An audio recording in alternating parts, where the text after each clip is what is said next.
ఈరోజు ప్రపంచం అంతా క్రిస్మస్ పండుగ జరుపుకుంటుంది. క్రిస్మస్లో అందరూ సంబరం చేసుకుంటూ ఎంతగానో వారు ప్రభు పుట్టాడని ఆనందాన్ని వ్యక్తపరుస్తున్నారు. ఇది ఈ పండగ వెనక, ఈ సంబరం వెనక చాలా రిస్క్ ఉంది. ఈ సంబరం వెనక ఎంతో త్యాగం ఉంది. ఏంటా త్యాగం? యేసు లోకంలో జన్మించడానికి ఎవరెవరు త్యాగం చేశారో ఆ త్యాగమూర్తుల త్యాగం ఏమిటో దేవుని బిడ్డలమైన మనం నేర్చుకోవాల్సిన అవసరం ఉంది. ఈరోజు క్రిస్మస్ అనే పండుగ జరగడానికి ఎవరెవరు ఎలా త్యాగం చేశారో వారి త్యాగాలను మనం ఈరోజు నేర్చుకునే ప్రయత్నం చేద్దాం.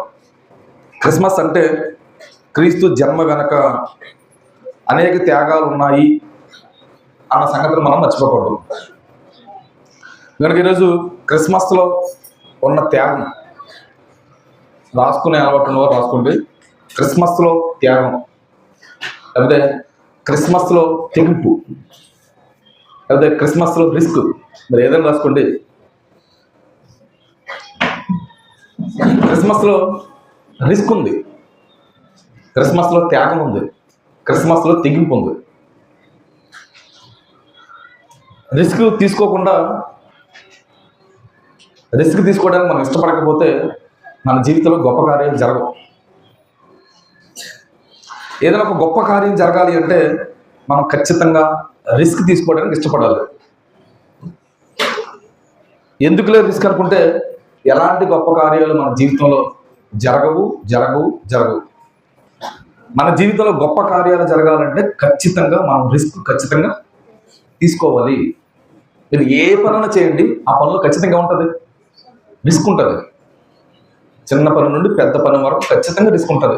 అసలు రిస్కే వద్దనుకున్నాం అనుకోండి, నీ జీవితంలో ఏ కార్యం జరగదు. ఖచ్చితంగా మన జీవితంలో గొప్ప కార్యాలు జరగాలంటే ఖచ్చితంగా రిస్క్ ఖచ్చితంగా తీసుకోవాలి. సుమారుగా 2025 సంవత్సరాల క్రితం దేవుడే మానవుడిగా ఈ లోకానికి వచ్చాడు. యేసుక్రీస్తు ఈ లోకంలో అవతరించిన దినమే క్రిస్మస్ దినం. ఈ క్రిస్మస్లో వివిధ రకాల త్యాగాలు మనం నేర్చుకుందాం. మొత్తం మీద 5 యొక్క త్యాగాలను మీకు తెలియజేసే ప్రయత్నం చేస్తాను ఈరోజు. క్రిస్మస్లో మొట్టమొదటి త్యాగం ఎవరిదంటే తండ్రి అయిన దేవుడిది. తండ్రి అయిన దేవుడు ఈ క్రిస్మస్ కొరకు ఆయన త్యాగం చేశాడు. ఏంటి తండ్రి అయిన దేవుడు చేసిన త్యాగం ఏంటని మనం బైబిల్లో ఉన్న వాక్యాన్ని చూడగలిగితే రోమిల్ రాసిన పత్రిక 8వ అధ్యాయం 32వ వచనాన్ని మీరు జాగ్రత్త పరిశీలన చేయగలిగితే, రోమిల్ రాసిన పత్రిక 8వ అధ్యాయం 32వ వచనం, తన సొంత కుమారుణ్ణి అనుగ్రహించుటకు వెనుక తీయక మనందరి కొరకు ఆయనను అప్పగించిన వాడు ఆయనతో పాటు సమస్తమును మనకెందుకు అనుగ్రహింపడు. రాయబడుతున్న ఆ వాక్యాన్ని మనం ఆలోచిస్తున్నప్పుడు తండ్రి అయిన దేవుడు అంట తన సొంత కుమారుణ్ణి మన కొరకు ఇవ్వడానికి, ఈ లోకానికి పంపించడానికి ఏం తీయలేదంట, వెనుకొక తీయక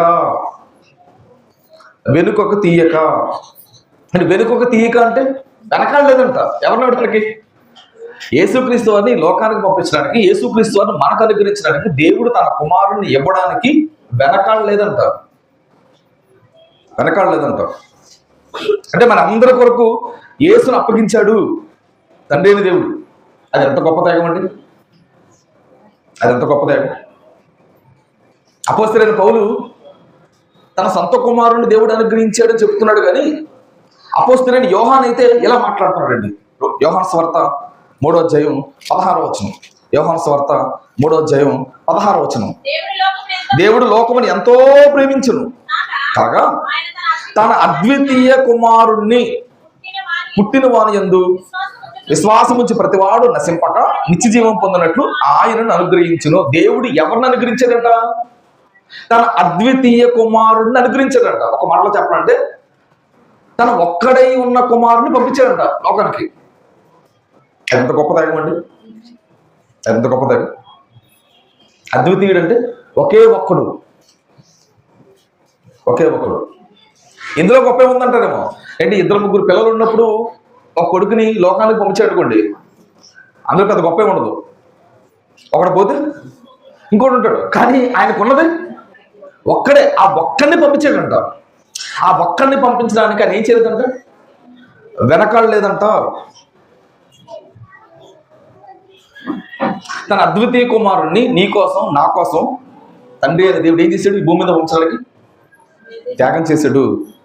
దేవుడు ఎవరిని ఎక్కువగా ప్రేమించాడు అని మనం ఆలోచిస్తున్నప్పుడు మనల్ని ఎక్కువగా ప్రేమించాడండి. మనల్ని ఎందుకు ఎక్కువగా ప్రేమించాడంటే తన కుమారుణ్ణి భూమి మీదకి పంపించి అంత గొప్పగా మనల్ని దేవుడు ఏం చేశాడు, ప్రేమించాడు. మనల్ని ప్రేమించడంలో ఆయన ఏం చేశాడంటే, మనం ప్రేమించడం కొరకు ఆయన ఏం చేశాడంటే తన కుమారుణ్ణి ఏం చేసుకున్నాడు, త్యాగం చేసుకున్నాడు.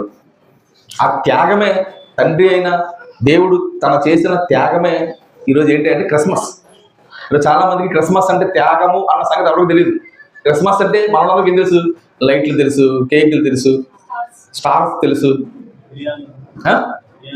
ఏదో వంటలు, వార్పులు, క్రిస్మస్ తాత, క్రిస్మస్ పాటలు, అనేక పాటల మీద దృష్టి పెడుతున్నారు. కానీ ఈ క్రిస్మస్ వెనక ఒక వ్యక్తి త్యాగం ఉంది అన్న సంగతిని ఎవడు ఏం చేయలేకపోతున్నాడు, గుర్తించలేకపోతున్నాడు. ఈ మధ్యాహ్న కాల సమయంలో తండ్రి అయిన దేవుని త్యాగం మనకు అర్థమైతే దేవుడిని మనం ఆరాధించకుండా ఉండలేమండి.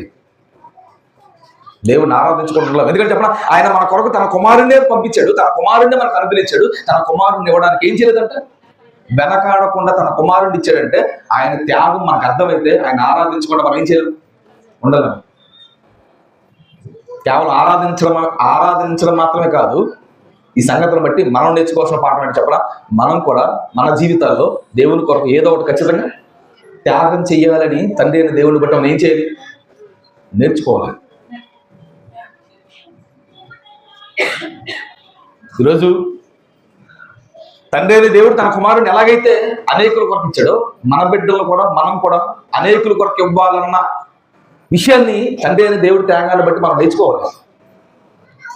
ఈరోజు మన పిల్లల విషయమై మనం ఎలా ఆలోచిస్తున్నాం, మన పిల్లలు ఏమైపోవాలని మనం కోరుకుంటున్నాం, డాక్టర్ అయిపోవాలి, ఇంజనీర్ అయిపోవాలి, కలెక్టర్ అయిపోవాలి, ఐఏఎస్, ఐపీఎస్, ఏదో అయిపోవాలనుకుంటాం.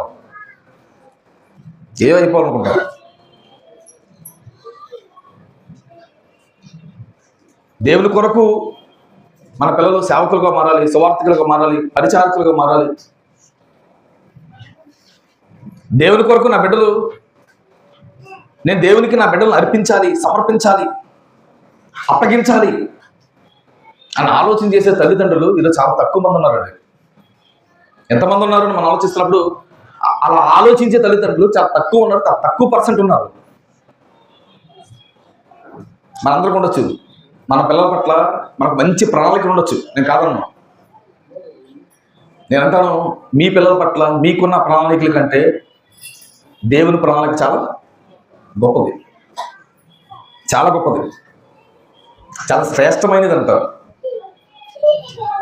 అంటే తండ్రి అయిన దేవుడి నుండి మనం నేర్చుకోవాల్సిన ఏంటంటే ఆయన ఎలాగైతే తన కుమారుడిని మన కొరకు అనుగ్రహించాడో మనం కూడా మన పిల్లల దేవుని కొరకు ఇవ్వాలన్న ఒక ఆలోచనకు రావాలి. అలాంటి త్యాగం మనం కూడా చేయగలిగే పరిస్థితుల్లో కలగాలి. అదే క్రిస్మస్.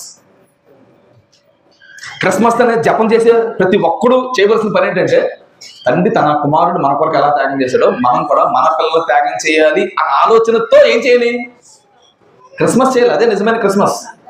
ఇక త్యాగాల గేగాల సంగతి ఎవడు పడుచుకోడు, ఎవరిచ్చారు, ఎందుకు ఇచ్చాడు, ఎందుకు వచ్చాడు, ఈ విషయాలన్నీ అలా సంబంధం లేదు. మనం క్రిస్మస్ ఎలా చేస్తాం అనే దానిపైన ఈరోజు చాలా మంది మనసు పెడుతున్నారు. నేను క్రిస్మస్ చేయొద్దని చెప్పట్లేదు. క్రిస్మస్ అంటే క్రీస్తుని ఆరాధించడం, అది చేయడం తప్పు కాదు, అది ప్రతి వారం మనం చేస్తున్నాం. కానీ దాని వెనకాల ఉద్దేశం ఏంటంటే దేవుడు తన కుమారుడు మన కొరకు త్యాగం చేశాడు. అంటే క్రిస్మస్ అన్న పదం వినబడుతున్న ప్రతిసారి తండ్రి త్యాగం మనకేం రావాలి, గుర్తుకు రావాలి. క్రిస్మస్ కొరకు మొట్టమొదటిగా త్యాగం చేసింది ఎవరైనా తండ్రి అయిన దేవుడు. క్రిస్మస్ కొరకు త్యాగం చేసిన మరొక వ్యక్తి ఉన్నాడు, ఆయన ఎవరో కాదు, ప్రభువైన యేసు క్రీస్తు. ఏం చేశాడు, ఆయన ఏం త్యాగం చేశాడు చూడండి. ఫిలిప్పీయులకు రాసిన పత్రిక 2వ అధ్యాయం, 6వ వచనం. మనుషుల పోలికగా ఆయన దేవుని స్వరూపం గలవాడై ఉండి దేవునితో సమానముగా ఉండుట విడిచిపెట్టకూడని భాగ్యమని ఎంచుకోలేదు కానీ మనుషుల పోలికగా పుట్టి దాసుని స్వరూపం ధరించుకొని తన్ను తానే రిక్తులుగా చేసుకొనెను. కుమారుణ్ణి ఈ భూమి మీదకి పంపించడమే తండ్రి త్యాగం చేసాడని ఒకవేళ మనం అక్కడే ఆగిపోకుండా, ఆయనదే గొప్ప త్యాగం అని అక్కడ ఆగిపోకుండా ఇక్కడ కుమారుడు కూడా త్యాగం చేసాడంట. దేన్ని పరలోకంలో ఆయనకున్న సింహాసనాన్ని ఏం చేసాడంట? విడిచిపెట్టాడంట. దేవునితో సమానంగా ఉండే ఆ భాగ్యాన్ని ఏం చేశాడంట? విడిచిపెట్టాడంట. విడిచిపెట్టి పశువుల తొట్టులో పసిబాలుడుగా పరుండడానికి క్రీస్తు ఈ లోకానికి వచ్చేసాడు. ఆయన ఎంతో త్యాగం చేశాడు. ఆయన సింహాసనాన్ని త్యాగం చేశాడు. దేవునితో సమానంగా ఉండే భాగ్యాన్ని త్యాగం చేశాడు. దేవుని స్వరూపాన్ని త్యాగం చేశాడు. దేవుని స్వరూపాన్ని త్యాగం చేసి ఏ స్వరూపంలోకి వచ్చాడంట? మనుషులు పోలిగ్గా పుట్టాడంట. దాసుని స్వరూపం ధరించుకున్నాడంట. తనను తానే అంటే పూర్తిగా ఏమైపోయాడైనా తన స్థితి అంతా, తన స్థితిని మొత్తం విడిచిపెట్టి లోకానికి వచ్చాడు. అంత పెద్ద గొప్ప త్యాగం అంటే సింహాసనం విడిచిపెట్టడం అన్నది చిన్నమాట ఏం కాదు. ఈరోజు ఎక్కువ చోట్ల అలా సంస్థలు అనేవిగా పిలబడుతున్న ఎక్కువ చోట్ల దేనికోసం గొడవ అనుకుంటున్నారు? కుర్చీ కోసమే గొడవ. కుర్చీలు ఎవరు వదలరు అంటే ఈ కుర్చీల కోసం చెప్పట్లేదు. అధికారం అనే కుర్చీని ఎవడు వదలడు. కానీ యేసుక్రీస్తు తన అధికారం అనే కుర్చీని ఏం చేశాడు? విడిచిపెట్టి లోకానికి వచ్చాడు. యేసుక్రీస్తు వారు ఎంత గొప్ప దేవుడు అంటే తన సింహాసనాన్ని త్యాగం చేసేంత గొప్పడు. దేవునితో సమానంగా ఉండే భాగ్యాన్ని విడిచిపెట్టేంత గొప్పవాడు. తన స్వరూపాన్ని మార్చుకునేంత గొప్పవాడు. ఈ లోకానికి వచ్చేంత గొప్పవాడు. తనను తానే రిక్తులుగా చేసుకునేంత గొప్పవాడు. ఏంటి ఆయన త్యాగం? యేసుక్రీస్తు వారు చేసిన త్యాగం నుండి మనం నేర్చుకోవాల్సిన పాఠం చెప్పనా? ఎప్పుడు మనం ఏం చేసుకోవాలి? నీ స్థాయి ఎంత ఉన్నా, నువ్వు ఎంత గొప్పడువైనా, నీ స్థితిగతులు ఎంత బాగున్నా, యేసుని చూస్తున్న ప్రతిసారి, క్రిస్మస్ గుర్తుకొస్తున్న ప్రతిసారి యేసే అంత గొప్ప స్థితిని ఏం చేసుకున్నాడు? విడిచిపెట్టుకున్నాడు కదా. అంత గొప్ప స్థితిని త్యాగం చేశారు కదా అని మనకు ఆయన చూస్తున్న ప్రతిసారి మనం కూడా మనం ఏం చేసుకోవాలనిపించాలి? త్యాగం చేయాలి అనిపించాలి. యేసుక్రీస్తు త్యాగాన్ని చూస్తున్నప్పుడు నేర్చుకోసం మరో పాట చెప్పరా? దేవుని సువార్తను అనేక మందికి అందించడానికి ఒక చోట నుండి మరొక చోటకు వెళ్ళాలి అని పాఠం నేర్చుకోవాలి. యేసుక్రీస్తు వారు కూడా సువార్తను అందించడానికి ఈ ఊరి నుంచి ఆ ఊరు వెళ్ళలేదు. ఏ ఊరి నుంచి ఎవరికి వచ్చాడు? పరలోకం అనే మరో లోకం నుండి ఈ లోకానికి వచ్చాడు. ఏమందించడానికి? సువార్త అందించడానికి. సువార్త ఏంటంటే ఆయన అన్ని అనుకూలంగా ఉన్న ప్లేస్లో ఎవరైనా చేస్తాడు సువార్త. అనుకూలంగా లేని ప్రాంతంలో సువార్త చేయడం అన్నది చాలా గొప్ప విషయం. యేసుక్రీస్తు పరలోకంలో ఉండి సువార్త చేయమంటే అక్కడ చాలా బాగుంటుంది. పరలోకం చాలా బాగుంటుంది. ఆ లోకంలో ఏమైనా చేయొచ్చు. అలాంటి లోకం నుంచి, అన్ని అనుకూలంగా ఉండే లోకం నుంచి అసలు అనుకూలంగా లేని ప్రాంతానికి వచ్చి ఆయన సువార్త అందించాడు. అనేకులకు ఆయన బోధన ఏం చేశాడు? తెలియజేసాడు. ఏంటంటే ఆయన త్యాగం. ఈరోజు ఆయన త్యాగాన్ని గుర్తించేవారు, ఆయన త్యాగాన్ని అర్థం చేసుకునే వాళ్ళు ఈరోజు సమాజంలో చాలా మంది లేరు. ఆయన త్యాగం ఎవరికి అర్థం కావట్లేదు. క్రిస్మస్ అంటేనే త్యాగం. ఆ క్రిస్మస్లో త్యాగం చేసిన రెండో వ్యక్తి ఎవరంటే యేసుక్రీస్తు వారు. మొదటి త్యాగం ఎవరిది? తండ్రి త్యాగం నుండి మనం నేర్చుకోవాల్సింది ఏంటి? మనం కూడా మన పిల్లలను దేవుని పని కొరకు ఇవ్వాలి, పంపించాలి అనే ఆలోచన కలగాలి. యేసుక్రీస్తు వారి త్యాగం నుండి మనం నేర్చుకోవాల్సింది ఏంటి? తగ్గించుకోవాలి. తన స్థితిని విడిచిపెట్టి మనం ఎప్పుడు కింద కూర్చోడానికి ప్రయత్నం చేయాలి. ఇక క్రిస్మస్లో మూడో వ్యక్తి త్యాగం ఎవరిదంటే కన్యా మరియది. ఈవిడి త్యాగం అండి నిజంగా ఆశ్చర్యపడాలి. ఈ త్యాగం అమోహం చూడండి. అసలు ఏం జరిగిందో చూడండి. లోకాసువార్త మీకు అన్ని తెలిసిన విషయాలే, కానీ మీకు అర్థం చేయించడానికి మరొక కోణంలో తీసుకెళ్లే ప్రయత్నం చేస్తున్నాను. లోకాసువార్త 1వ అధ్యాయం 38వ వచనం. అందుకు మరియ ఇదిగో ప్రభు దాసురాలను, నీ మాట చొప్పునే నాకు జరుగును గాక అనెను. అంతట దూత ఆమె యొద్ద నుండి వెళ్ళెను. ఇదిగో ప్రభు దాసురాలను, నేను ప్రభు దాసురాలను, నీ మాట చొప్పునే నాకు జరుగును గాక అనెను. అంటే ఇప్పటి వరకు తండ్రి అయిన దేవుని త్యాగం చేసాం, యేసుక్రీస్తు వారి త్యాగం చేసాం. ఇప్పుడు త్యాగం ఎవరిది? మరి అది ఏంటి ఈవిడ చేసిన త్యాగం? సందర్భం ఏంటంటే సందర్భంలోకి మనం వెళ్ళి ఆ సందర్భాన్ని మనం జాగ్రత్తగా ఆలోచించగలిగితే, మరి అనే ఒక స్త్రీకి ప్రదానం చేయబడింది, యేసోపన వ్యక్తికి ప్రదానం చేయబడింది. వాళ్ళు విడివిడిగా ఉంటున్న వాళ్ళిద్దరూ భార్య భర్తలుగానే కొనసాగుతున్నారు. అంటే ఇశ్రాయేలీయుల యొక్క యూదు యొక్క ఆచార ప్రకారంగా ప్రదానం చేయబడిన సంవత్సరం వరకు వాళ్ళు ఎలా ఉండాలి? విడివిడిగానే ఉండాలి. విడివిడిగానే ఉంటారు. ఎలా ఉంటారు? కానీ భార్య భర్తలుగానే పిలబడతారు. అలా విడివిడిగా ఉండి భార్యాభర్తలుగా పిలవబడుతున్న మరియ దగ్గరికి ఒకరోజు గాబ్రియల్ అనే దేవదూత వచ్చింది. మరియా, భయపడకు, ఒక శుభవార్త, నువ్వు గర్భం ధరించబోతున్నావు,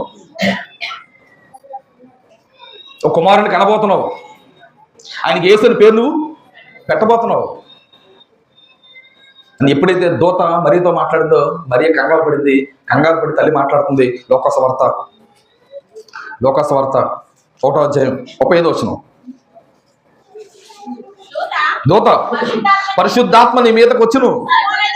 34. అందుకు మరియ, నేను పురుషుని ఎరగని దానినే ఇది ఎలాగ జరుగునని దూతతో అనగా, దూత పరిశుద్ధాత్మ నీ మీదకి వచ్చును, సర్వోన్నత శక్తి నిన్ను కమ్ముకొను కనుక పుట్టబోవు శిశువు పరిశుద్ధుడే, దేవుని కుమారుడు అనబడును.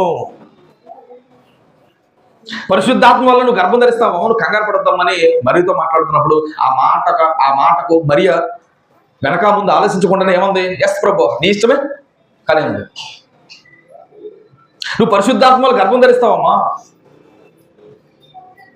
కుమారుని కంటావు, యేసుని పేరు పెడతావు అని దూత చెప్పిన మాటకు మరి ఏమంటుంది? వెనక ముందు ఆలోచించకుండా ఎస్ ఎస్, నీ మాట చెప్పునే నాకు జరుగును గాక.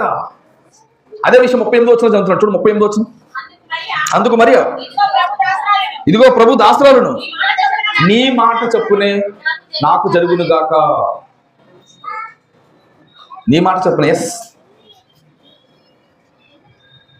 అంటే వెనక ముందు ఆలోచించకుండా మరి ఏం చేస్తుంది? దూత చెప్పిన మాట ఓకే చెప్పేసిందండి. మరియ ఈ మాట చెప్పిందంటే ఈ మాట వెనక మరియ ఎంత త్యాగం చేసిందో చెప్పనా? దోత చెప్పేసింది, ఇవి ఏదో ఒప్పేసుకుందాం అనుకుంటా మనం. అది ఎంత పెద్ద రిస్క్ చెప్పనా? జాగ్రత్తగా వివరించే ప్రయత్నం చేస్తాను. అది ఎంత పెద్ద రిస్క్ చెప్పనా? పెళ్లి కాకముందే ఒక అమ్మాయి గర్భం ధరించింది అనుకోండి, ముందుగా అనుమానించింది ఎవరు? తల్లిదండ్రులు, కుటుంబ సభ్యులే ఆమెను అవమానించే పరిస్థితి ఉంటుంది, అనుమానించే పరిస్థితి ఉంటుంది. ఏం పాపం చేసిందో, ఎవరితో పాపం చేసిందో అని ఖచ్చితంగా తల్లిదండ్రులు ఆమెను ఏం చేస్తారు? నిందించడానికి అవకాశం ఉంటుంది. అలా నిందిస్తారని తెలిసినా కూడా మరి ఆ దూత మాటకి ఏం చేసింది? నీ ఇష్ట ప్రకారం జరిగించుంటుంది. ఏంటి తల్లిదండ్రులు అనుమానించడం కదండి, చేసుకోబోయేవాడు కూడా ఏం చేస్తారు? ఖచ్చితంగా విడిచిపెట్టే అవకాశం ఉంటుంది. తల్లిదండ్రులు అనుమానించే ప్రమాదం, భర్త విడిచిపెట్టే ప్రమాదం. ఒక మాట చెప్పాలంటే తన భవిష్యత్తునే ఏం చేసింది? ఆవిడ త్యాగం చేసిందండి. తన భవిష్యత్తునే త్యాగం చేసిందండి మరియ. ఎంత పెద్ద రిస్క్ అండి, ఎంత పెద్ద రిస్క్. ఇంకా ఆవిడ చేసిన త్యాగాలు మనం ఆలోచిస్తూ ముందుకెళ్ళగలిగితే ఏంటి ఈ వార్త ఇంట్లో వాళ్ళకు భర్తకు పక్కన పెట్టండి, సమాజంలో తెలిసే పరిస్థితి ఏంటి? సమాజంలో ఉన్న వాళ్ళు తెలిసే పరిస్థితి ఏంటి? ఆమెను అవమానిస్తారు, ఆమెను హేళన చేస్తారు. ఎంత పెద్ద రిస్క్ అంటే అక్కడతో ఆగలేదండి రిస్క్. ఇంకా రిస్క్ ఎంత పెద్ద చెప్పనా? మోషే ధర్మశాస్త్ర ప్రకారంగా పెళ్లి కాకుండానే గర్భవతి అయితే ఏం చేస్తారు? రాళ్ళతో కూడా చంపేస్తారు. ఎంత పెద్ద రిస్క్ అండి బాబు. దోత చెప్పడం ఏంటి, ఆవిడ ఒప్పేసుకోవడం ఏంటి అంటే అదేదో చిన్న విషయం అనుకుంటాం మనం. ఆ చదువుతూ వెళ్ళేమనుకుంటే దోత చెప్పింది, మరి ఏం చేసింది? ఒప్పేసుకుంది, కుమారుని కలిసింది, మనం ఏం చేసుకుంటున్నాం? క్రిస్మస్ చేసేసుకుంటున్నాం అనుకుంటాం. కానీ ఆవిడ ఒప్పుకోవడం వెనకాల అది పెద్ద గొప్ప త్యాగం. తల్లిదండ్రులకి ఏ సమాధానం చెప్పాలి? సమాజానికి ఏ సమాధానం చెప్పాలి?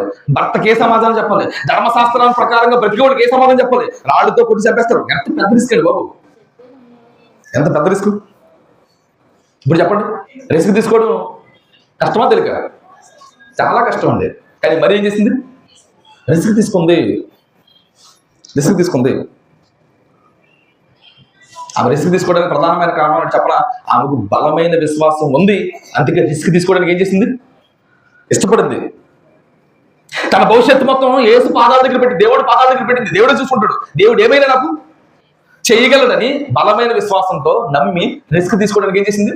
ఇష్టపడింది. ఇష్టపడి దూతతో అంటున్న మాట, నేను నీ దాసురాలను, నీ మాట చెప్పుకుని నాకు జరగాలి.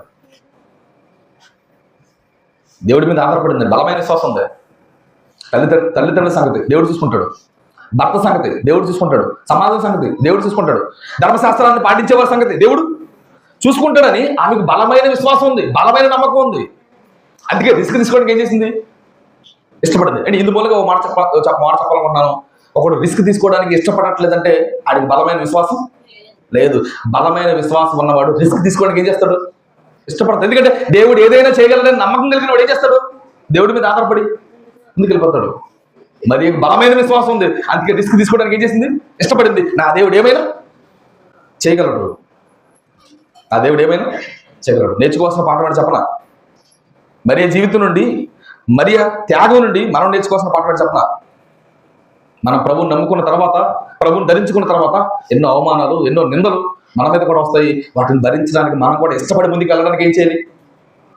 ప్రయత్నించేది. మనం నేర్చుకోవాల్సిన పాఠం అండి. నువ్వు రిస్క్ తీసుకొని దేవుడి మీద ఆధారపడి బలమైన విశ్వాసంతో ముందుకు వెళ్తున్నప్పుడు దేవుడు ఖచ్చితంగా సహాయం చేస్తాడండి. మరేం చేసిన సహాయం? తల్లిదండ్రులు ఆమెను ఏం చేయలేదు? అవమానించలేదు. భర్త ఆమెను ఏం చేయలేదు? విడిచిపెట్టలేదు. సమాజం ఆ రోజు ఆమెను ఏం చేయలేదు? నిందించలేదు. ధర్మశాస్త్ర ఉపదేశకులు ఆమెను రాడుతో ఏం చేయలేదు? కొట్టలేదు. కారణం ఏంటి? ఆవిడ బలమైన విశ్వాసంతో దేవుడి మీద నమ్మకం వచ్చింది, రిస్క్ తీసుకోవడానికి ఇష్టపడింది. ఎప్పుడైతే రిస్క్ తీసుకోవడానికి ఇష్టపడిందో దేవుడు ఆవిడ రిస్క్ని చూశాడు. ఈవిడ ఖచ్చితంగా దేవుడు ఏం చేయాలనుకున్నాడు? సహాయం చేయాలనుకున్నాడు. ఆవిడ జీవితాన్ని ఏం చేశాడు? సెట్ చేశాడు. సెట్ చేయడం కాదు, ఈ రోజుకి ఆమె కోసం ఉన్నతంగా మాట్లాడుకునేంత గొప్ప స్థితిలో ఎవరు నుంచాడు? మరే నుంచాడు. అంటే మన స్థితి మారాలంటే, మన స్థితిగతులు మారాలి అంటే మనం బలమైన విశ్వాసంతో రిస్క్ అయినా సరే దేవుని కార్యాలు చేయడానికి ఏం చేయాలి? మనం ముందుకెళ్ళాలి. మనం చేస్తాం దేవుని కార్యాలు. ఏముండకూడదు? రిస్క్ ఉండకూడదు, నొప్పి ఉండకూడదు, ఇబ్బంది ఉండకూడదు. ఏం చేస్తాం? ఏం చేస్తాం? ఎవరు మాట్లాడలేదు? నా పదం మీకు అర్థమవుతుందా? మనం చేస్తాం దేవుని పనులు, మనం చేయాలనుకుంటాం దేవుని పనులు. ఎలా? ఏముండకూడదు? రిస్క్ ఉండకూడదు, ఇబ్బంది ఉండకూడదు, నొప్పి ఉండకూడదు, కష్టం ఉండకూడదు. కానీ ఏం చేసేయాలి? అవి దేవుడి పనులే.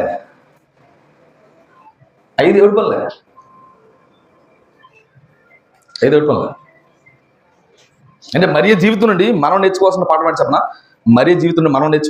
చెప్పనా? రిస్క్ ఏం కాదు, బలమైన విశ్వాసంతో దేవుడి మీద ఆధారపడ మనం ముందుకు వెళ్ళగలిగితే దేవుడు ఖచ్చితంగా మన జీవితంలో కూడా ఏం చేస్తాడు?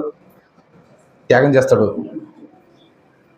ఇప్పటి వరకు తండ్రి అని దేవుని త్యాగం చూసాం, ప్రభువైన యేసుక్రీస్తు వారి త్యాగం చూసాం, ఇంకా మరియ యొక్క త్యాగం చూసాం. మరి ముగ్గురు నుండి మనం నేర్చుకోవాల్సిన పాఠం చెప్పనా? మనం మన జీవితంలో ఇప్పటి వరకు మనం ఏం త్యాగం చేసాం దేవుడి కొరకు? బాప్తిజం తీసుకో 20 సంవత్సరాలు ఉంటుంది కదా, సంఘానికి వస్తూ ఒక 10 సంవత్సరాలు ఉంటుంది కదా. ఇప్పటి వరకు మనం దేవుని కొరకు చేసిన త్యాగం ఏంటి? మన సమయాన్ని త్యాగం చేయగలుగుతున్నావా? సమయాన్ని, మన కష్టాన్ని త్యాగం చేయగలుగుతున్నావా? మన బలాన్ని త్యాగం చేయగలుగుతున్నావా? మన ధనాన్ని త్యాగం చేయగలుగుతున్నావా? వాళ్ళు చేశారు, వీళ్ళు చేశారని చెప్పుకుంటున్నాం తప్ప మనం కూడా చేయాలన్న సంగతిని మనం ఏం చేయలేకపోతున్నాం? పట్టించలేకపోతున్నాం.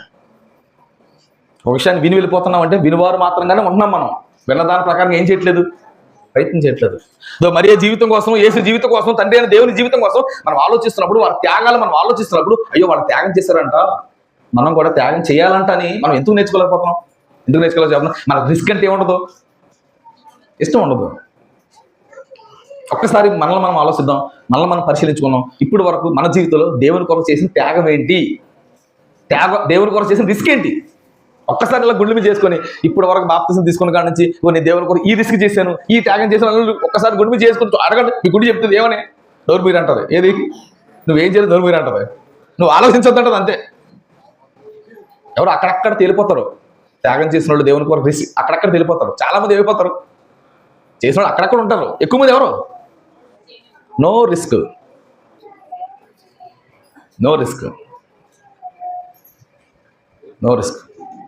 నీకు క్రిస్మస్ చేసే యోగ్యత లేదు, నీకు క్రిస్మస్ చేసే అర్హత లేదు, త్యాగం చేసే బుద్ధి లేనప్పుడు, త్యాగం చేయాలని ఆలోచన లేనప్పుడు నీకు క్రిస్మస్ చేసే అర్హత లేదు. మేము ఎక్కడ చేస్తున్నాం అంటాం? రోజు చేసేది ఏంటి? ప్రతి ఆదివారం ఆ క్రిస్మస్ అంటే ఏంటరా? క్రిస్మస్ అంటే క్రీస్తుని ప్రతి ఆదివారం నీకు ఆరాధించే యోగ్యత లేదు. ఎప్పుడు? నీ జీవితంలో రిస్క్ లేనప్పుడు. నీ కొరకు నువ్వు రిస్క్ చేస్తావులే, నేను కాదన్నా. పెళ్లి కోసం, మీ అమ్మాయి పెళ్లి కోసం ఎంత రిస్క్ చేస్తావో, మీ ఇంటి కోసం ఎంత రిస్క్ చేస్తావో, మీ బంధువుల కోసం ఎంత రిస్క్ చేస్తావో, మీ ఆవిడ కోసం రిసీవ్ చేస్తావు, మీ ఆయన కోసం రిసీవ్ చేస్తావు, మీ పిల్లల కోసం రిసీవ్ చేస్తావు, దేవుడి కోసం. అబ్బబ్బో డబ్బులు లేకుండా చేయకూడదండి. మరి పెళ్లి డబ్బులు లేకుండా చేసేస్తావా? అప్పు చేసి తీసేయాలండి అండి. ఇల్లు దగ్గర, పెళ్లి దగ్గర, పిల్లల దగ్గర ఏం మాట్లాడరు ఏమండి? ఏం మాట్లాడరు? చెప్పండారా? రిస్కులు ఉండవు, చేయడమే. ఏమండి?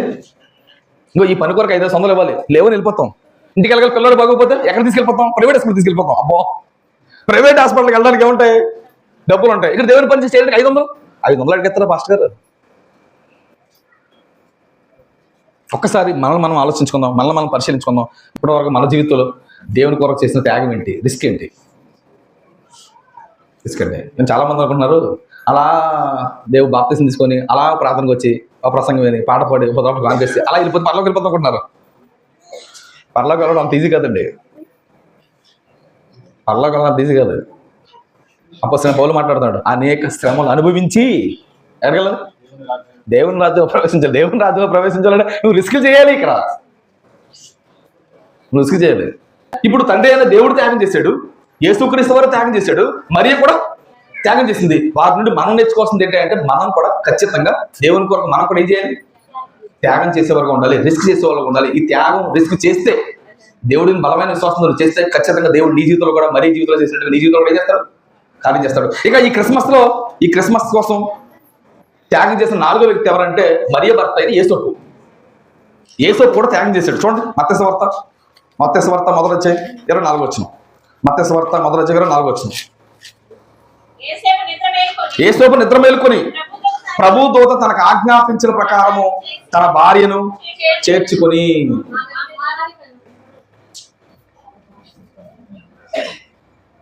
ఇప్పుడు యేసోపు కూడా త్యాగం చేస్తున్నాడండి.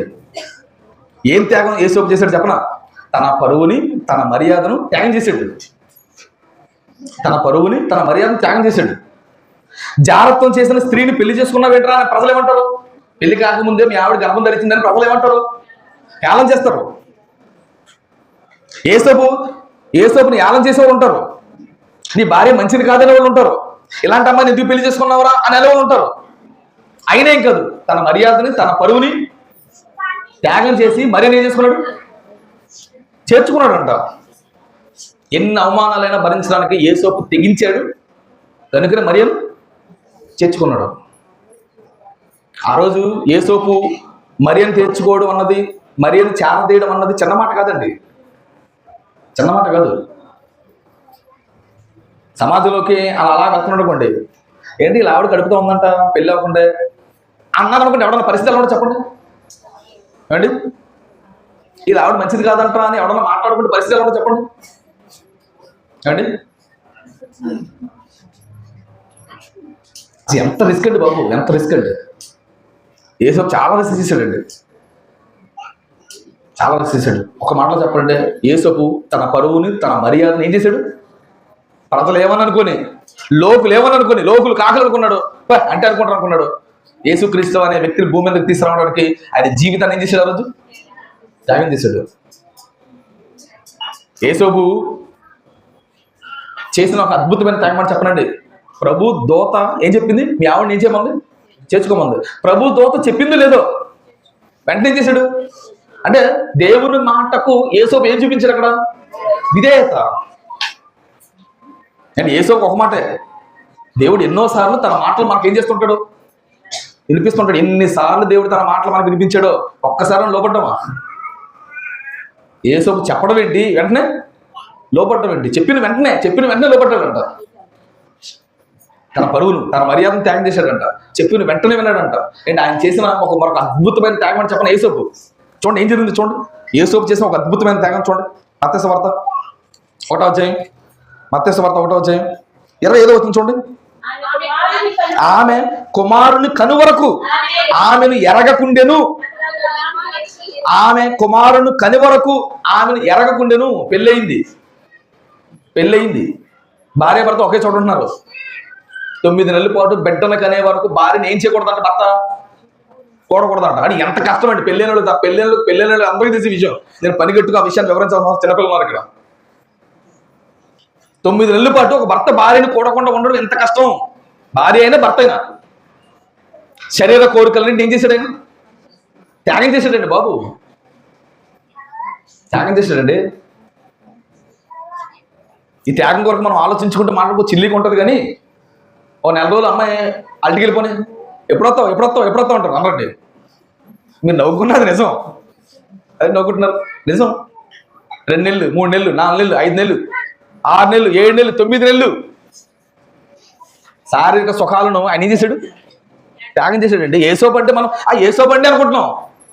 ఏసోపు నీకన్నా నాకన్నా చాలా గొప్పడు. నువ్వు ఈరోజు ప్రభుని నమ్ముకున్నావు, నేను ఏదో ప్రభుని నమ్ముకున్నాను, ప్రభుని నువ్వు గొప్పగా చెప్పుకుంటున్నా. కానీ ఆ ప్రభు కోసం తన జీవితాన్ని ఏం చేశాడని త్యాగం చేశాడంటే వాట్ వండర్ఫుల్ త్యాగం అండి బాబు. ఏంటి ఆ త్యాగాలు? భార్యకి తగ్గ భర్త ఏంటి? భార్యకి తగ్గ భర్త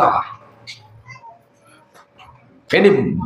పురుషుడు అంటే ఏదైనా భరిస్తారు కానీ తన భార్య మీద నింద వచ్చింది అనుకోండి, ఆ నిందను భరించలేదంట భర్త. ఏదైనా భరిస్తాడంట. మీ ఆవిడ అలాంటిదంట ఇలాంటిదంట ఆ భరించలేదంట భర్త.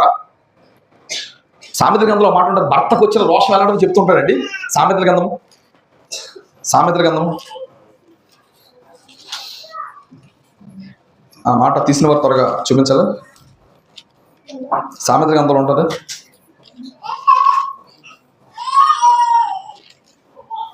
భర్తకు వచ్చిన రోషం కొరకు అదంతా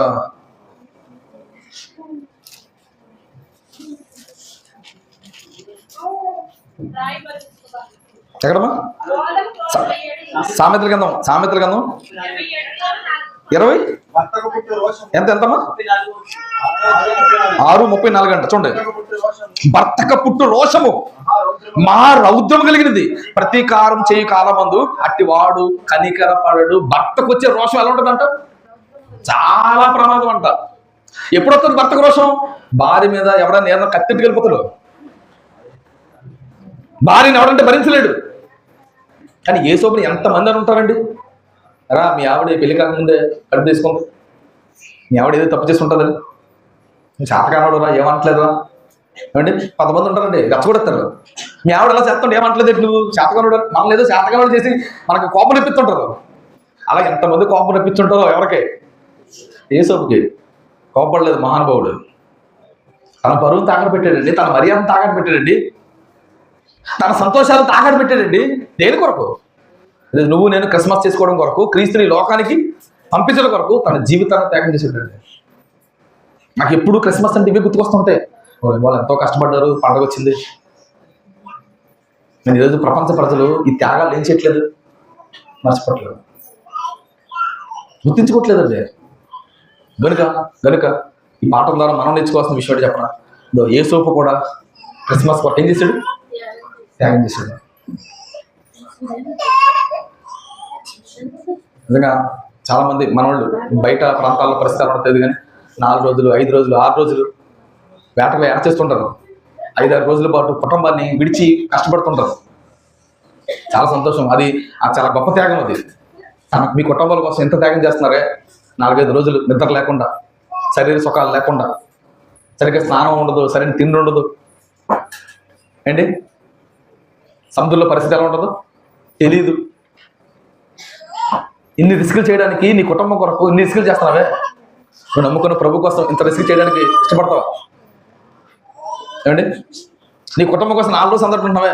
ఇంత ప్రభు పని కోసం 4 రోజులు ఇంటికి వెళ్ళకుండా ఇక్కడ చేద్దామంటే ఏమంటావు? పాస్టర్ గారు పని పాటలేదు అంటాం. నాకు చెప్పరు కానీ తిట్టుకుంటారు. ఆడి పని పాటలేదు ఎప్పుడు అయ్యా అంటాడు. అండి, ఒక 2 రోజులు 3 రోజులు మనం వేరే ప్రాంతానికి వెళ్ళాం, తుని ప్రాంతానికి వెళ్ళాం. సరిగ్గా తిండి లేదు, సరిగ్గా నిద్ర లేదు. రండిరా బాబు అంటే వచ్చారా? రాలేదు. రానివారు నిందించడం చెప్పట్లేదు. నువ్వు రిస్క్ చేయవా అంటున్నాను. నీ కుటుంబం కోసం బాగానే చేస్తున్నావు కదా రిస్క్. ప్రభు కోసం చేయవా? యేసోపును బట్టి మనం నేర్చుకోవాల్సిన పాటు చెప్పనా? ఆయన తన కుటుంబం కోసం చేసేడు రిస్క్, తన భార్య కోసం చేసేడు రిస్క్, క్రీస్తు కోసం చేసేడు రిస్క్, లోక రక్షకుని నీ భూమి మీద పంపించడం కోసం చేశాడు రిస్క్, మనల్ని అందరూ రక్షించడానికి చేసాడు ఆయన రిస్క్. మనం కూడా చేయాలి అనేకుల కొరకు రిస్క్. క్రిస్మస్లో 4వ త్యాగం ఎవరిదంటే ఎవరిది? యేసోపుది. చివరిగా క్రిస్మస్లో త్యాగం చేసిన మరికొంతమంది ఉన్నారు. మరి ఎవరో చెప్పనా? ఆ రోజు అనేక మంది పిల్లలు కోల్పోయిన తల్లిదండ్రుల త్యాగం ఏం జరిగింది అని చూడగలిగితే మత్తయి వార్త 2వ అధ్యాయం, మత్తయి వార్త 2వ అధ్యాయం 16-17 వచనాలు మీరు చూడగలిగితే, మత్తయి వార్త 2వ అధ్యాయం 16-17 వచనాలు. ఆ జ్ఞానులు తనను అపహరించిరి అని హేరోదు గ్రహించి బహు ఆగ్రహం తెచ్చుకొని తాను జ్ఞానుల వలన వివరంగా తెలుసుకున్న కారణమును బట్టి బెత్లెహేములోను దాని సకల ప్రాంతములలోను 2 సంవత్సరములు మొదలుకొని తక్కువ వయసు కలిగిన మగ పిల్లలందరినీ, ఇప్పుడు చెప్పండి అండి, ఎంతమంది తల్లిదండ్రులు వారి బిడ్డలు కోల్పోయారు? ఎంతమంది తండ్రులు తమ పిల్లలు కోల్పోయారు? వాళ్ళ కళ్ళ ముందే వాళ్ళ పిల్లలు ఎందుకు చచ్చిపోతున్నారో తెలియని పరిస్థితి. No answer. వాళ్ళ పిల్లలు చంపేస్తున్నారు, ఎందుకు చంపేస్తున్నారు వాళ్ళకి కూడా తెలియదు. రాజుగారు ఆర్డర్ ఇచ్చాడు, పిల్లలు ఏం చేస్తున్నారు? చంపేస్తున్నారు. ఎంతమంది తల్లిదండ్రులు ఆ రోజు వెలువలాడుకుంటారండి, ఎంత ఆవేదన పడి ఉంటారండి. ఎందుకు మా పిల్లలు చంపేస్తున్నారు? No answer. ఆ రోజు సరైన సమాచారం లేదు. కొన్ని వందల మంది పిల్లలు చచ్చిపోయారండి. దేని కొరకు? కొంత వందల మంది పిల్లలు చచ్చిపోయారు. కొంత వందల మంది తల్లిలు వారి బిడ్డలు కోల్పోయారు, త్యాగం చేశారు. దేని కొరకే అంటే క్రీస్తును ఈ లోకంలోనికి తీసుకురావడానికి, క్రీస్తుని కాపాడుకోవడానికి. ఆ రోజు వందల మంది తల్లిదండ్రులు వారి బిడ్డలు ఏంటారు? కోల్పోయారు. నేను అంటాను, ఒక్క క్రీస్తుని కాపాడడానికే కాదు, మనల్ని కూడా కాపాడడానికి ఆ రోజు అనేకులు తల్లిలు వారి బిడ్డలు ఏం చేశారు? కోల్పోయారు. ఆ రోజు ఆ తల్లిదండ్రులు ఆ బిడ్డలు కోల్పోకపోతే యేసుని చేసేవాడు ఏ రోజు? చంపేశాడు. ఏ రోజు యేసుని చంపేస్తే ఈరోజు మనకేం లేదు, రక్షణ లేదు, రక్షణ లేదు. బిడ్డలు పోగొట్టుకున్న ప్రతి తల్లిదండ్రులు ఆ రోజు ఎంతో త్యాగం చేశారు. మనకు ఆళ్ళు కూడా గుర్తుండాలి.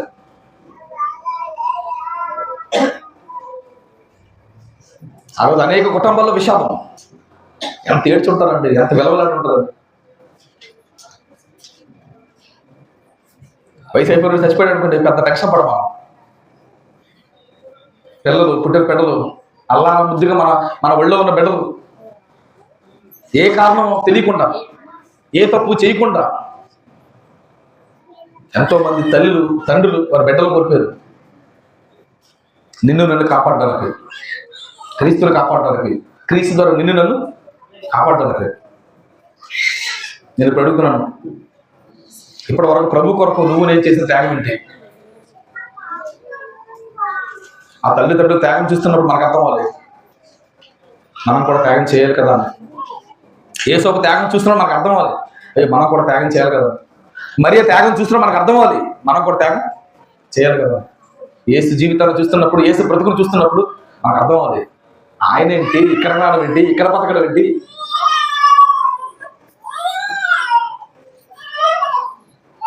యేసు జీవితాన్ని చూస్తున్నప్పుడు మనకు అర్థం అవ్వాలి, ఏంటబ్బా. తండ్రి జీవితాన్ని చూసినప్పుడు మనకు అర్థం అవ్వాలి, తన కుమారుని ఇచ్చేసాడు. వీరందరూ త్యాగాలు చూస్తున్నప్పుడు మనకు అర్థం అవ్వాల్సింది, మనం నేర్చుకోవాల్సిన చెప్పాలి, మనం కూడా మన జీవితంలో ప్రభు కొరకు ఏదో ఒకరోజు ఖచ్చితంగా ఏం చేయాలి? త్యాగం చేయాలి. నేను అంటాను నువ్వు చేస్తే గీస్తే త్యాగం వెళ్ళడం చెప్పరా, 10 కాలాల పాటు చెప్పుకునే ఉండాలి నీ త్యాగం. ఈరోజు నువ్వు చేస్తే రేపు మర్చిపోయేలా ఉండకూడదు నీ త్యాగం. ఇప్పటికీ ఆ తల్లిదండ్రుల కోసం మాట్లాడుకుంటున్నావు అంటే, ఇప్పటికీ మరి కోసం మాట్లాడుకుంటున్నావు అంటే, ఇప్పటికీ యేసు కోసం మాట్లాడుకుంటున్నావు అంటే, ఇప్పటికీ యేసోపు కోసం మాట్లాడుకుంటున్నావు అంటే, ఇప్పటికీ తండ్రి కోసం మాట్లాడుకుంటున్నావు అంటే, వాళ్ళు చేసిన త్యాగం ఎలాంటిది? మర్చిపోలేని త్యాగం, మర్చిపోలేని త్యాగం అండి. అలాంటి త్యాగం మనం చేయాలి. రాబోయే తరాల్లో మన వ్యక్తి చేశారంట ప్రభు కోసం త్యాగం అని ప్రజలు మాట్లాడుకునేంత ఉన్నతంగా మన త్యాగం ఉన్నది. మంచి నిర్ణయం తీసుకున్నాం, మంచి నిర్ణయం తీసుకున్నాం. క్రీస్తు లోకానికి వచ్చాడని ఆనందపడే కంటే, క్రీస్తుని మేము నమ్ముకున్నామని సంతోషపడే కంటే, క్రీస్తు కొరకు నేను పాడుతున్నాను, ప్రార్థిస్తున్నాను, చెప్తున్నానని మనం గర్వపడే కంటే, క్రీస్తు కొరకు ఏదైనా ఒక త్యాగం చేద్దాం. చచ్చిపోయే లోపు ఏదో ఒక గొప్ప త్యాగం చేసి చచ్చిపోవడానికి ఒక బలమైన నిర్ణయం తీసుకుందాం. అలా మంచి నిర్ణయం తీసుకొని ఈ ప్రాంతం నుంచి మేము వెళ్ళాలని మనసారా కోరుకుంటే నా మాటలు ముగిస్తున్నాను. ప్రార్థన చేసుకుని, దయగల తండ్రి, కృపల గారు, ప్రపంచం అంతా నన్ను సంబరంగా వేడుకగా జరుపుకుంటున్న క్రిస్మస్ వెనక తండ్రి ఎందరో త్యాగాలు ఉన్నాయని మాకు అర్థమవుతుంది తండ్రి. మరి ఎవరు, వారి త్యాగాలు ఏంటో నేను మేము ఆలోచించాం, అర్థం చేసుకునే మంచి మనసును మాకు దయచేయండి. మేము కూడా అట్టి త్యాగాలను చేసి నీ జీవ గ్రంథంలో పేరును లిఖించుకునే అదృష్టాన్ని మా అందరికి దయచేయండి. కేవలం విని వెళ్ళిపోయేవాళ్ళుగా కాకుండా, విని విడిచిపెట్టే వాళ్ళుగా కాకుండా ఒక బలమైన నిర్ణయం తీసుకుని వెళ్ళే వరకు ఉంటుంది సహాయం చేయండి తండ్రి. నన్ను దూత చెప్పిన మాటకు మరియ ఎలా అయితే లోబడిందో, దూత చెప్పిన మాటకు యేసోపు ఎలాగైతే లోబడ్డాడో, నన్ను నీ పిల్లగా మేము కూడా తండ్రి నీ వాక్యానికి లోబడి మా బ్రతుకుల్లో ఉన్నతంగా మార్చుకునే భాగ్యాన్ని మా అందరికీ మీరు దయచేయండి. మీకోసం ఉన్నతంగా ఈ లోకంలో జీవించే భాగ్యాన్ని దయచేయండి. మీరున్న రాజ్యం చేరే అదృష్టాన్ని వచ్చిన వారందరికీ దయచేయండి. తదుపరి జరగబోతున్న కార్యక్రమంలో తండ్రి మేము ప్రవేశించబోతుండగా నీ కుమారుడు యొక్క ప్రాణ త్యాగాన్ని గుర్తు పెట్టుకొని మరి మా బ్రతుకులను తండ్రి అందంగా మలుచుకునే భాగ్యాన్ని మా అందరికీ దయచేస్తారని నమ్ముతూ మా రక్షకుడు మీ ప్రియ కుమారుడే యేసుక్రీస్తు వారి పుణ్యనామములో ఈ ప్రార్థన అడిగి వేడుకొనుచున్నాము.